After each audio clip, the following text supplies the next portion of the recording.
Hi friends, welcome to study with Hanshik. Please subscribe this channel. Telangana TET మరియు DSC ప్రత్యేకం. Telangana TET మరియు DSC social material మ్యాప్లో available ఉంది. Link డిస్క్రిప్షన్లో ఉంది, డౌన్లోడ్ చేసుకోండి. ఫోన్పే ద్వారా కానీ గూగుల్ పే ద్వారా కానీ పొందవచ్చు. 9494525644. TET shift two paper 2 2 Jan 2025 psychology previous question papers. Vanaja కొన్ని సంవత్సరాలుగా తీయబడిన తన కుమార్తె వీడియోలను చూస్తూ నవజాత శిశువు నుండి రోజు రోజుకు పూర్తిగా స్వతంత్రంగా ఉన్న హై స్కూల్ విద్యార్థిగా ఎలా ఎదిగిందో అని ఆలోచిస్తూ ఆశ్చర్యపోతుంది. వనజ ఆలోచన ఈ వికాస సూత్రానికి సంబంధించినది. 1 అవిచ్ఛిన్న సూత్రం, 2 వైయుక్తిక భేదాల సూత్రం, 3 వికాసం అన్ని దశలలో ఒకే విధంగా సాగుతుంది, 4 వికాసం సర్పిలాకారంగా కాకుండా రేఖీయంగా సాగుతుంది. ఆన్సర్ 1 అవిచ్ఛిన్న సూత్రం. పరిపక్వత కారణంగా మాత్రమే ప్రవర్తనలో కలిగే మార్పు. ఏ శిక్షణ, బి జన్యుపరమైన స్వభావం, సి అనుభవాలు. ఆన్సర్ 2 బి మాత్రమే. సరికాని వాక్యాన్ని గుర్తించండి. పూర్తిగా ఎదిగిన వయోజనుల కంటే అప్పుడే పుట్టిన శిశువుల్లో ఎముకల సంఖ్య ఎక్కువగా ఉంటుంది. 2 పిల్లల ఎముకలు వయోజనుల కంటే మృదువుగా ఉంటాయి. 3 ఎముకల వైకల్యాలు మరియు ఇన్ఫెక్షన్ వచ్చే అవకాశాలు పిల్లల కంటే వయోజనులలో ఎక్కువగా ఉంటుంది. 4 పిల్లల ఎముకలలో రక్త ప్రసరణ వయోజనుల కంటే ఎక్కువగా ఉంటుంది.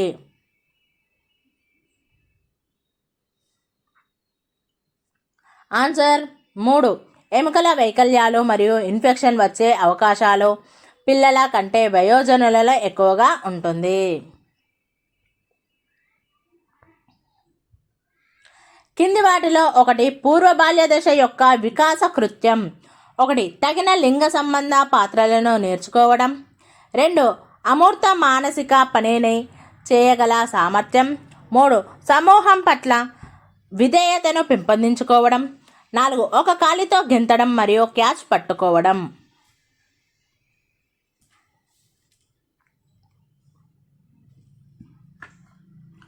ఆన్సర్ 4 ఒక కాలితో గెంతడం మరియు క్యాచ్ పట్టుకోవడం.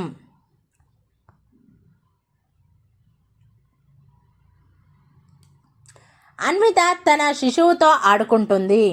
ఆమె శిశువుకు ఒక ఆకర్షణీయమైన మృదువైన బంతిని ఇచ్చి కొంత సమయం పాటు ఆడుకోనిచ్చింది. తర్వాత శిశువు చూస్తుండగా ఆమె బంతిని పెట్టెలో పెట్టింది. శిశువు పెట్టెలో బంతి కోసం వెతుకుతుందా లేదా అని అన్విత గమనిస్తూ ఉంది. పియాజే సంజ్ఞానాత్మక వికాస సిద్ధాంతం యొక్క ఈ భావన తన బిడ్డలో అభివృద్ధి చెందిందో లేదో తెలుసుకోవడానికి అన్విత ఇక్కడ ప్రయత్నిస్తుంది. 1 పట్టుకోవడం, 2 పదిలపరుచుకునే భావన, 3 విపర్యాత్మకత, 4 వస్తు స్థిరత్వం. ఆన్సర్ 4 వస్తు స్థిరత్వం. డేవిడ్ యొక్క తల్లి అతని అన్ని గృహ సంబంధ బాధ్యతలు మరియు పొరుగు కార్యకలాపాలలో పాల్గొనేలా చేయడం ప్రారంభించింది, ఎందుకంటే ఆమె ఎరిక్సన్ యొక్క మనోసాంఘిక అభివృద్ధి సిద్ధాంతానికి అనుగుణంగా అతనిలో గుర్తింపు భావాన్ని అభివృద్ధి చేయాలనుకుంటుంది. డేవిడ్ ఈ వయసుకు చెందుతాడు. 1 3 నుండి 6 సంవత్సరాలు, 2 6 నుండి 12 సంవత్సరాలు, 3 12 నుండి 20 సంవత్సరాలు, 4 20 నుండి 40 సంవత్సరాలు.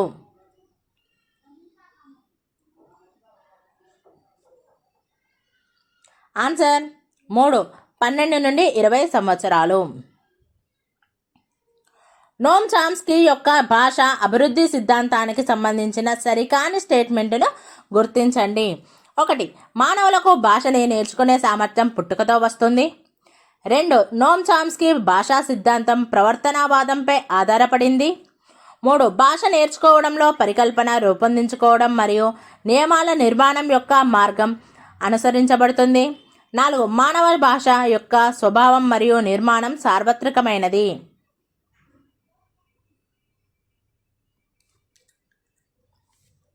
ఆన్సర్ 2 నోమ్ చామ్స్కీ భాషా సిద్ధాంతం ప్రవర్తనవాదంపై ఆధారపడింది. కింది వాటిలో విభిన్న ఆలోచనలో అవసరమయ్యే స్టేట్మెంట్ లేదా ప్రశ్నను గుర్తించండి. 1. పట్టణ ప్రాంతాలకు గ్రామీణ జనాభా వలసలను తగ్గించడానికి మార్గాలను సూచించండి. 2. పులులు మరియు సింహాల మధ్య ఉండే ఉమ్మడి లక్షణాలను గుర్తించండి. 3. చలికాలంలో మనకు ఎందుకు రాత్రి సమయం ఎక్కువగా ఉంటుంది. 4. ఎడారి మొక్కల లక్షణాలను గుర్తించండి. ఆన్సర్ 1. పట్టణ ప్రాంతాలకు గ్రామీణ జనాభా వలసలను తగ్గించడానికి మార్గాలను సూచించండి.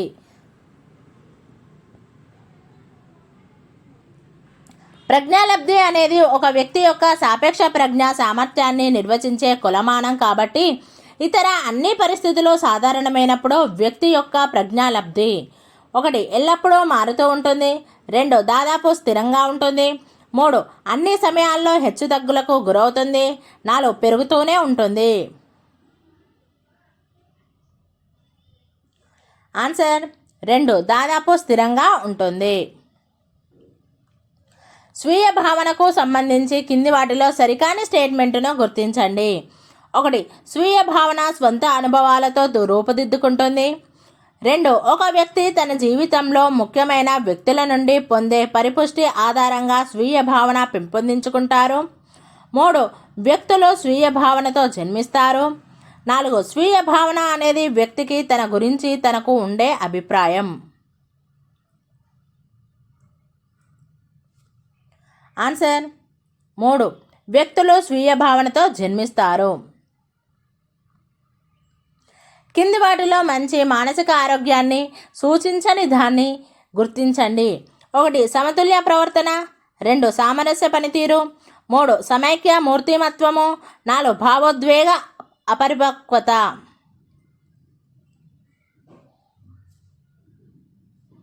ఆన్సర్ 4. భావోద్వేగ అపరిపక్వత. ఒక ఉపాధ్యాయుడు సెకండరీ పాఠశాల విద్యార్థులలో మానవతా భావాలు ఏ మేరకు అభివృద్ధి చెందాయో తెలుసుకోవాలనుకున్నాడు. కింది వాటిలో శాబ్దిక ప్రత్యుత్తరాలను పొందడం కోసం నిర్వహించగల ఉత్తమ సాధనం. 1. ప్రశ్నావళి. 2. పరిశీలన. 3. Case study. 4. సంఘటన రచనాత్మక రికార్డు.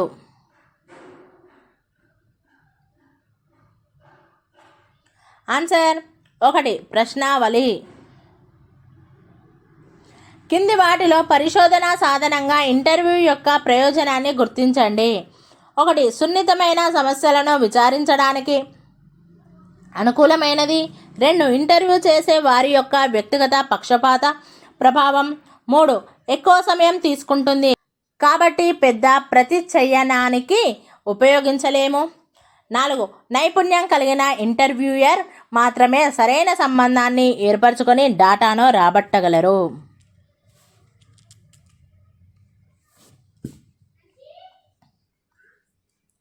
ఆన్సర్ 1. సున్నితమైన సమస్యలను విచారించడానికి అనుకూలమైనది.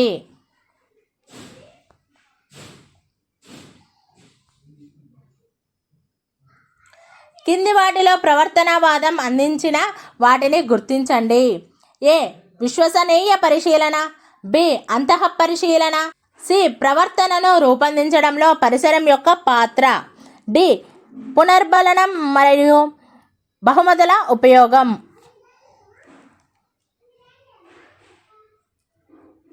ఆన్సర్ 4. ఏ, సి, డి మాత్రమే. నటాషా తండ్రి అలసిపోయి ఇంటికి తిరిగి వచ్చినప్పుడల్లా తను అతనిని ఏది అడిగినా అరుస్తాడు. అతను అలసిపోయి తిరిగి వచ్చినప్పుడల్లా నటాషా తన తండ్రిని ఏదైనా అడగడం మానేసింది. నటాషా యొక్క ఈ ప్రవర్తన పావ్లోవ్ నిబంధన సిద్ధాంతం యొక్క ఈ సూత్రాన్ని సూచిస్తుంది. 1. సాధారణీకరణ. 2. విచక్షణ. 3. షేపింగ్. 4. చైనింగ్.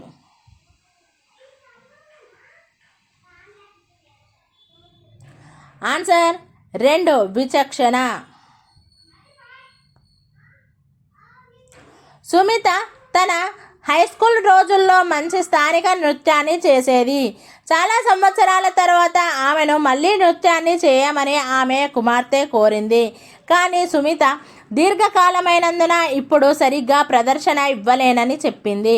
దీనిని వివరించే తార్నడైక్ యొక్క అభ్యసన సూత్రం: 1 వైఖరి నియమం, 2 సారూప్య నియమం, 3 అభ్యాస నియమం, 4 ఫలిత నియమం.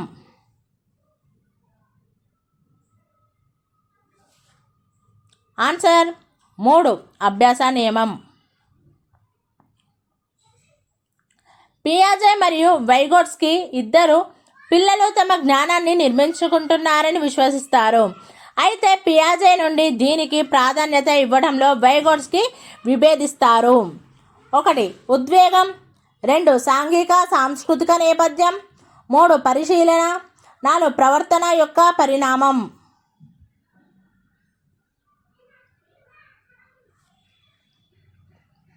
ఆన్సర్ 2 సాంఘిక సాంస్కృతిక నేపథ్యం.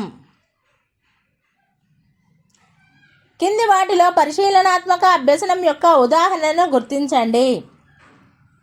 1 ఒక ఉపాధ్యాయుడు తన విద్యార్థులకు ఊహజనిత పరిస్థితిని అందించి ఆ పరిస్థితిలో ఉంటే వారు ఏమి చేస్తారని అడగడం.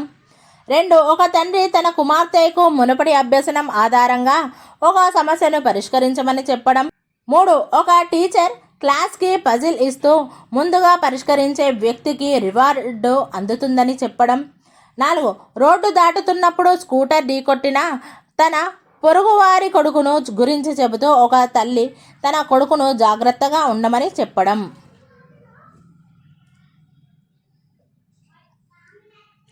ఆన్సర్ 4 రోడ్డు దాటుతున్నప్పుడు స్కూటర్ ఢీకొట్టిన తన పొరుగువారి కొడుకుని గురించి చెబుతూ ఒక తల్లి తన కొడుకును జాగ్రత్తగా ఉండమని చెప్పడం. తులనాత్మకంగా కింది వాటిలో ఖచ్చితంగా కొలవలేని అభ్యసన రంగం: 1 భావావేశ, 2 సంజ్ఞానాత్మక, 3 చలనాత్మక, 4 మానసిక చలనాత్మక. ఆన్సర్ 1 భావావేశ. కింది వాటిని జతపరచండి. ఏ అవసరం, సాధారణ అవసరం. బి ఉత్సుకత, ఒక వ్యక్తిలో ప్రతిచర్యను ప్రేరేపించే ధోరణి. సి ప్రోత్సాహకం, పునర్బలన కారకం. డి గమ్యం, ఏదో సాధించాలనే ఉద్దేశం. ఆన్సర్ 3. శరత్ తల్లి ఎల్లప్పుడూ శరత్తో చెబుతుంది, నువ్వు ఏదైనా ముఖ్యమైన పని చేస్తుంటే లేదా నేర్చుకుంటుంటే ప్రశాంత వాతావరణంలో చేయలేకపోతే అవసరమైనప్పుడు నీవు దానిని గుర్తు తెచ్చుకోలేకపోవచ్చు. శరత్ తల్లి అతడిని దీని గురించి హెచ్చరిస్తుంది. 1 క్షయం, 2 దమనం, 3 నిల్వ వైఫల్యం, 4 అవరోధం. ఆన్సర్ 3 నిల్వ వైఫల్యం. 2 నృత్య రూపాల్లోని సారూప్యత కారణంగా కూచిపూడి నేర్చుకోవడంలో ఇదివరకే నేర్చుకున్న భరతనాట్యం సహాయపడడాన్ని ఈ అభ్యసన బదలాయింపు ద్వారా వివరించవచ్చు. 1 సానుకూల, 2 ప్రతికూల, 3 శూన్య, 4 ద్విపార్శ్వ. ఆన్సర్ 1 సానుకూల. ఆమె కుటుంబం అబ్బాయిలతో మాట్లాడడానికి అనుమతించదని రితిమ ఎప్పుడూ అబ్బాయిలతో పాటు తరగతి కృత్యాలలో పాల్గొనకుండా వాటికి దూరంగా ఉంటుంది. రితిమ చెప్పిన కారణం దీనిని ప్రతిబింబిస్తుంది. 1 సంస్కృతి, 2 మూఢనమ్మకం, 3 సాంఘిక ఆర్థిక స్థితి, 4 సాంఘిక రాజకీయ స్థితి.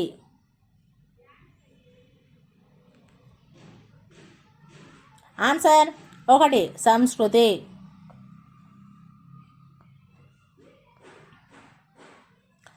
వికలాంగుల హక్కుల చట్టం 2016లో కింది వాటిలో దృష్టిలోపం కింద చేర్చబడినవి: ఏ అంధత్వం, బి తక్కువ దృష్టి, సి మితమైన దృష్టి.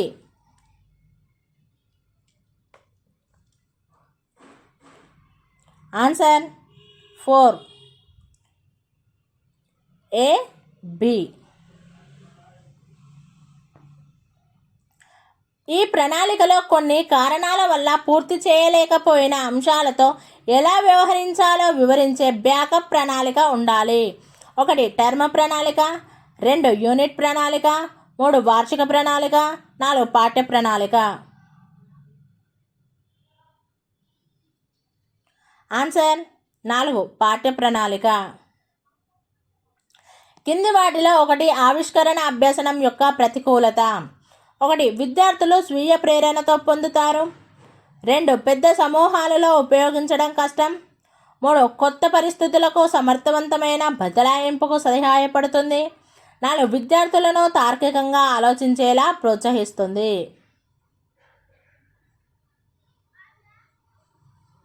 ఆన్సర్ 2 పెద్ద సమూహాలలో ఉపయోగించడం కష్టం. కింది కాల వర్గాలలో ఏది ఎక్కువ ఖచ్చితంగా సాధనను అంచనా వేసేది? 1 కేటాయించిన సమయం, 2 నిమగ్నమైన సమయం, 3 అందుబాటులో ఉన్న సమయం, 4 పరివర్తన సమయం. ఆన్సర్ 2 నిమగ్నమైన సమయం. నిరంతర సమగ్ర మూల్యాంకనం అనేది దీనిని నొక్కి చెప్పే పాఠ్యాంశ చొరవ. 1 పాఠ్యాంశాల కంటే సహా పాఠ్యాంశ రంగాలకు ఎక్కువ భారత్వం. 2 అభ్యసనం కంటే ఎక్కువ పరీక్షించడం. 3 పరీక్ష నుండి సంపూర్ణ అభ్యసనానికి మారడం. 4 అభ్యాసకుల కేంద్రీకృతం నుండి ఉపాధ్యాయ కేంద్రీకృత మూల్యాంకనానికి మార్పు.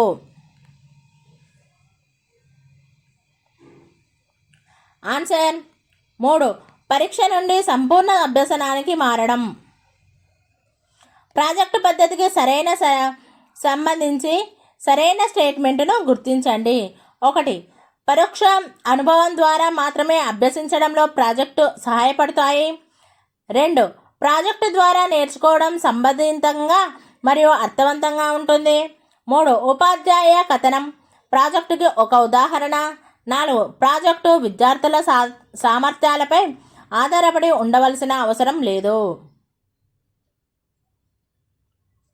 ఆన్సర్ 2 ప్రాజెక్టు ద్వారా నేర్చుకోవడం సంబంధితంగా మరియు అర్థవంతంగా ఉంటుంది. విజాతీయ తరగతి గదిలో సాధారణంగా ఉండే ఒక అంశం. 1 మదింపు విధానాలు, 2 అభ్యసన సామాగ్రి, 3 అభ్యసనం యొక్క విస్తృత లక్ష్యం, 4 బోధన ఆచరణ.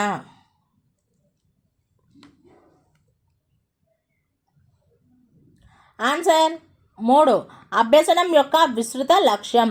Thank you friends. ఈ వీడియో కనుక నచ్చినట్లయితే లైక్ చేయండి, షేర్ చేయండి, కామెంట్ చేయండి, సబ్స్క్రైబ్ చేయండి ఫ్రెండ్స్.